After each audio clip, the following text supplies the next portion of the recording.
टेटचा रिझनिंगचा अभ्यास करताना एकच गोष्ट लक्षात ठेवायची, जेही करायचं आहे टॉपिक, तो टॉपिक व्यवस्थित ठरवून घ्यायचा की मला किती करायचं आहे. म्हणून जर आज मी डिकोडिंग आणि डिकोडिंग करत असेल तर मी फक्त ठरवून घेतले की मला उलटसुलट मांडणी, त्यानंतर स्वराच्या अनुषंगाने केलेली मांडणी आणि वर्तुळाकार व समोरासमोरची मांडणी, अशी मी 3च टॉपिक घेतले आणि 3च टॉपिकचा मी छान अभ्यास करून घेणार आहे, जेणेकरून आपल्याला लक्षात ठेवायला सोपं जातं. कारण रिझनिंग म्हणजे डोक्याचा खेळ असतो आणि यात आपल्याला लक्षात ठेवण्यासाठी शॉर्ट ट्रिक अवलंबाव्याच लागतील. म्हणून तुम्हाला सांगते, टेटचा अभ्यास करताना कधीही घाईने अभ्यास करायचा नाही, तर स्मार्ट स्टडी करावा लागतो. तर असं हे पुस्तक आहे रील सामायन अध्ययन म्हणून अरिहंत प्रकाशनचं. तर इथून माझा आता अभ्यास करून घेते मी. तर नमस्कार मंडळी, कशा आहात? मजेत आहात ना? तर बघा, सकाळचे 5 वाजलेले आहेत. 5 वाजून 5 मिनिटं झालीत. 4:30ला जाग आलेली आहे आणि फ्रेश वगैरे झाले, पॉझिटिव्ह अफर्मेशन केलं. त्यानंतर मग आपली अभ्यास करायला आले. थोडी थंडी जास्त आहे त्यामुळे जरा थंडी वाटत आहे. तर भरपूर असे प्रश्न आहेत की ताई सिलेबस काय आहे रेल्वेचा, किंवा मी क्वालिफाय आहे का, किंवा माझं एज बसेल का. तर मला तुम्हाला एक सांगायचं आहे की मी आपली जी मोटिवेशन विथ वैशाली व्हॉट्सअपची आणि तिथे PDF टाकलेली आहे, तुम्ही जाऊन ती चेक करा. तुम्हाला सगळ्या गोष्टीची इन्फॉर्मेशन भेटून जाईल.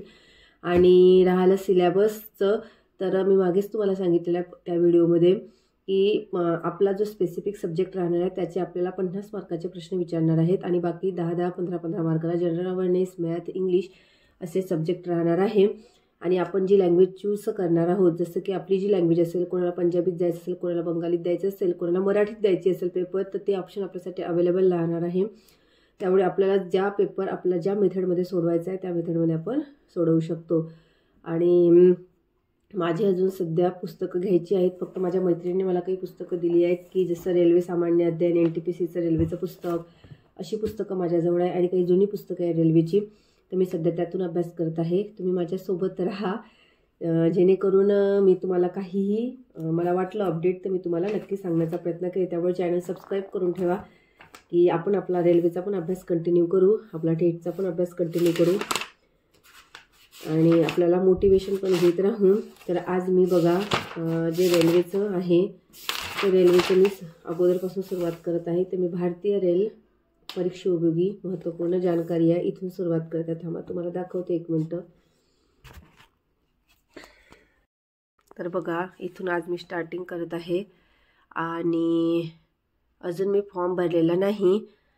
आता फॉर्म भरेल तेव्हा तुम्हाला सांगेल, पण मी सुरुवात केलेली आहे. तर बघा, आता हे छान मी मस्त वाचून घेते. थोडं वाचलं बघा इकडे, आता छान हे वाचून घेते. छान असे MCQ सारखे आहेत, काही PYQ मधून आलेले आहेत.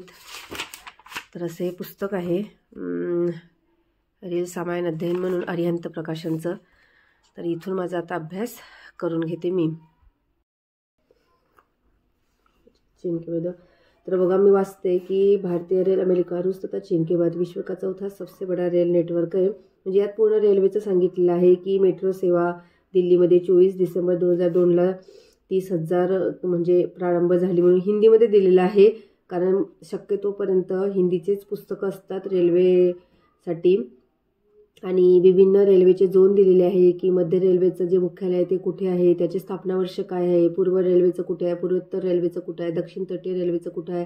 त्यानंतर भारतीय रेल्वेचे गेज दिलेले आहे, रेल इंजिन निर्माण केंद्र दिलेले आहे, चित्तरंजन लोकोमोटिव्ह वर्क्स चित्तरंजन, विद्युत इंजन निर्माण, त्यानंतर डिजिटल कंपोनेंट वर्क्स पटियाला, असं छान दिलेलं आहे त्यांनी. त्यानंतर रेल डिब्बे निर्माण केंद्र, rail coach factory Kapurthala Punjab, Bharat अथर्वमोस लिमिटेड बंगळुरू कर्नाटक. आता हे लक्षात ठेवायला इतकं कठीण असतं ना, कारण आपण हे पहिल्यांदा वाचतोय. तर आता मी काय करते बघा, मी छान असं मोठ्याने एक वेळा वाचून घेते हा पेज.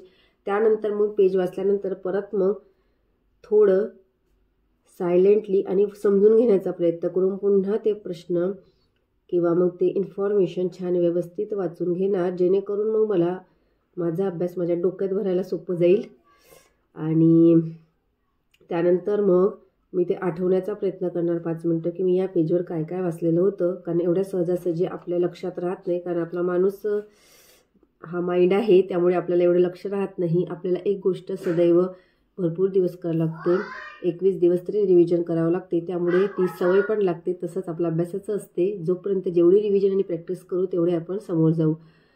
म्हणून असं कधीच घाबरायचं नाही की माझा आता अभ्यास होत नाही, मी आता वाचलं मला आठवतच नाही आहे तर मी आता काय करू, तर असं करायचंच नाही, घाबरायचंच नाही.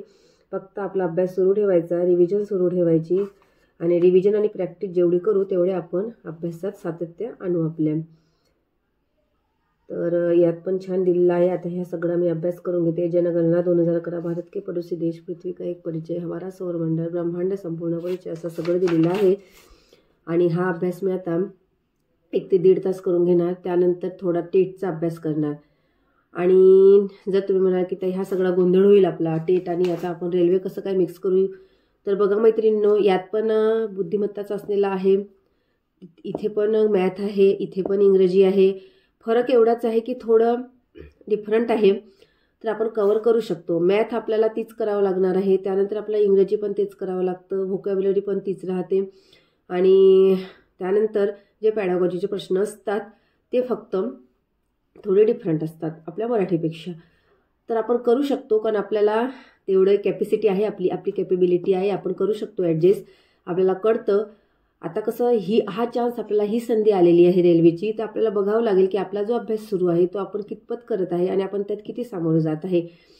आणि आपल्या टेटचं अजून काही नोटिफिकेशन आलेलं नाही आहे. आता सेकंड फेज सुरू होणार. सेकंड फेज सुरू झाल्यानंतर मग मला असं वाटतं तो पूर्ण झाल्यानंतर मग टेटची जाहिरात येईल. तोपर्यंत जर रेल्वेच्या व्हॅकन्सीची एक्झाम आली तर आपली एक्झाम होऊन जाईल आणि आपला अभ्यास पण आपल्या सातत्य येईल. अभ्यासात महत्त्वाचं म्हणजे आपल्या अभ्यासात सातत्य येईल, कारण आपण कुठलाही अभ्यास करतो ना तर आपल्या अभ्यासात सातत्य यायला मदत होते आणि आपल्या टेटच्या अभ्यासाला पण भरपूर फायदा होईल असं माझं म्हणणं आहे. आता सगळ्यांची ओपिनियन वेगवेगळे असू शकतात आणि त्यामुळे मी माझा असा टाइम टेबल केलेला आहे. तुम्ही की मागील भरपूर व्हिडिओ तुम्हाला तो दाखवलेला आहे.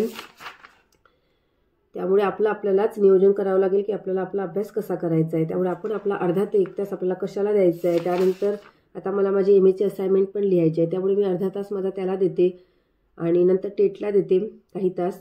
आणि जे GK असतं, मॅथ असतं, हे कॉमन आहे, इंग्रजी कॉमन आहे. त्यामुळे आपण जो अभ्यास करतो ना तो आपल्या सगळ्यांसाठीच आपल्याला उपयोगी पडणार आहे. त्यामुळे असं म्हणायचं नाही की मला ही वॅकन्सी नाही तर मी टेटचं देईल, तर तसं काहीही नसतं. आपण फक्त अभ्यास करत राहायचा. अभ्यास केल्यानं आपल्याला आपोआप मार्ग मिळायला सोपे जातात.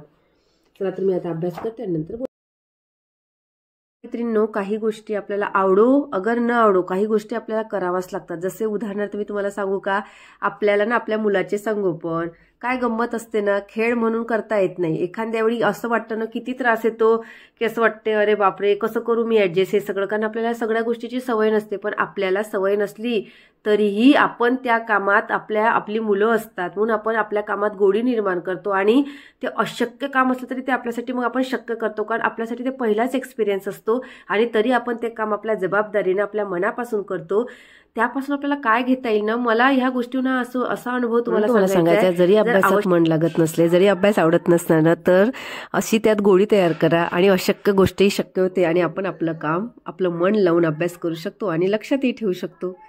बघा माझं पेज नंबर 1, त्यानंतर पेज नंबर 2, 3 मी एवढंच वाचून घेतलेलं आहे. मी जास्त माझे टॉपिक असं एवढंच घेतलेलं होतं. आज मी जास्त वाचलेलं नाही, कारण कसं आपण एकदम म्हटलं की मी पूर्ण वाचून घेते तर लक्षात राहायला फार कठीण जातं. आणि बघा इथे तुम्हाला दिसत असेल 6ला 5 कमी. आपण 5 वाजता अभ्यासाला बसलो होतो आणि आता बघा 6ला 5 कमी आहे. आत्ता मला उठावं लागेल कारण आता मुलीचा टिफिन करायचा. आज पत्तागोबीची भाजी करून देते तिला टिफिनवर. त्यामुळे आता मला हे सगळं आवरून ठेवावं लागेल. जरी आपली अभ्यास करायची इच्छा असते तरी आपल्याला ठेवावं लागतं गुंडाळून हे. आणि त्यानंतर मग मी मुलगा वगैरे शाळेत जाईल आणि त्यानंतर थोडा वेळ भेटेल तेव्हा मग मी मॅथ टेट रिझनिंग करून घेईल. तेव्हा आपण भेटूया इथेच पुन्हा. आणि इथे बघा आमच्या घरमालकाकडे लग्न आहे, त्यामुळे तुम्हाला मग मी दाखवलं. मी जेव्हा अभ्यासाला उठले सकाळी तेव्हा त्यांचा गोंधळ सुरू होता, सगळे उठले होते. आणि इथे बघा सगळे उठलेली, त्यांचं सगळं नियोजन चालू आहे लग्नाचं. आणि इथे बघा आम्ही काल आमच्या वॉशिंग मशीनसाठी थोडा सिमेंटचा ओटा करून घेतला, कारण ती विटांवरच होती, हलत होती खूप फार. त्यामुळे काल मग मिस्टरांना सुट्टी होती तेव्हा हे काम करून घेतलं. आणि आत्ता बघा 10:30 वाजलेले आहेत सकाळचे. मिस्टर आणि मुलगा स्कूलला गेलेला आहे आणि माझ्या सगळी कामं झालेली आहेत. तर बघा मैत्रिणींनो, आता मी रिझनिंगचा अभ्यास करून घेते आणि रिझनिंगमध्ये कोडिंग डिकोडिंग करून घेणार मी आज, कारण मी रात्रीच ठरवलं होतं की मला कोडिंग डिकोडिंग करून घ्यायचं आहे थोडं. तर बघा मी तुम्हाला एक गोष्ट सांगते. एका शेतकऱ्याजवळ ना एक मळा होता. तर तो मळा इतका छान हिरवागार होता ना की तिथे एक साधू त्या दिशेने चालला आणि त्या साधूने त्या शेतकऱ्याला म्हटलं, बापरे तुला किती सुंदर मळा देवाने दिलाय. तर शेतकऱ्याने म्हटलं, खरंच देवाने मला सुंदर शेत दिलंय, पण त्या देवाचा मी ऋणी आहे. पण या शेतात जर काम करायच्या आधी जर तुम्ही बघितलं असतं तर फक्त खाली शेत होतं, तर तुम्ही ते पाहायला हवं होतं. तर बघा मैत्रिणींनो, आपण ना किती वेळा म्हणतो की आपल्याला ना स्वतः प्रयत्न करा. देव आपल्याला संधी देतो, पण आपल्याला संधीचं सोनं करायचं असते. आपल्याला त्या संधी ओळखता आल्या पाहिजे. माझ्या म्हणण्याचा हे अर्थ आहे, जर त्या शेतकऱ्याने त्या शेतात पिकवलंच नसतं तर तो हिरवागार मळा झालाच नसता.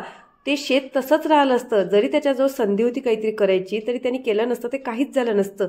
म्हणून देवही आपल्याला तेव्हाच यश देतो जेव्हा आपण प्रयत्न करतो, मेहनत करतो आणि आपल्या संघर्षात आपण त्याला इतकं प्रावीण्य दाखवतो ना, तेव्हाच तो आपल्याला फळ देतो. म्हणून कुठलंही काम एवढं सोपं नसते आणि अडथळ्याला बघून थपकून राहण्यापेक्षा आपल्याला आपलं जे काम आहे ना ते करत राहायला, त्या सातत्य आणणं ना, त्यामुळे आपण समोर जाऊ शकतो आणि आपल्या जीवनात यश आणू शकतो. मला सांगते, जेही काही यशस्वी माणसं असतात ना, ते एकापाठोपाठ एक यशाच्या पायऱ्या चढून जातात आणि बाकीचे पायरीवरच घुटमळत राहतात. त्याचं कारण काय असेल? कारण आयुष्यात आपल्या एवढे आपण ध्येय तयार करतो, पण आपण एखाद्या ध्येयाजवळच अडकून राहतो जर आपल्याला अपयश आलं तर. म्हणून असं अडकून कधीच राहायचं नाही. आपला दृष्टिकोन बदलवायचा आणि समोर चालत राहायचं. नक्कीच आपल्याला यश कुठल्या ना कुठल्या मार्गाने नक्की पदरी पडत असते. बघा, मी रिझनिंगमध्ये कोडिंग डिकोडिंग करून घेत आहे आणि यात बघा मी वर्तुळाकार, समोरासमोरची मांडणी, उलटसुलट मांडणी आणि स्वराच्या अनुषंगाने केलेली मांडणी, असे 3 टॉपिक मी आज ठरवून घेतलेले आहे. कारण आपलं टार्गेट आपल्याला करायचं असते डिसाईड. मी तुम्हाला मागील भरपूर व्हिडिओज सांगितलेले आहे की टार्गेट डिसाईड करा, वेळ पाहू नका. तर बघा, आता मी हे 3 टॉपिक घेतल्याशिवाय इथून उठणार नाही असं मी स्वतःला सांगितलेलं आहे. मला अर्धा तास लागू की 1 तास लागू.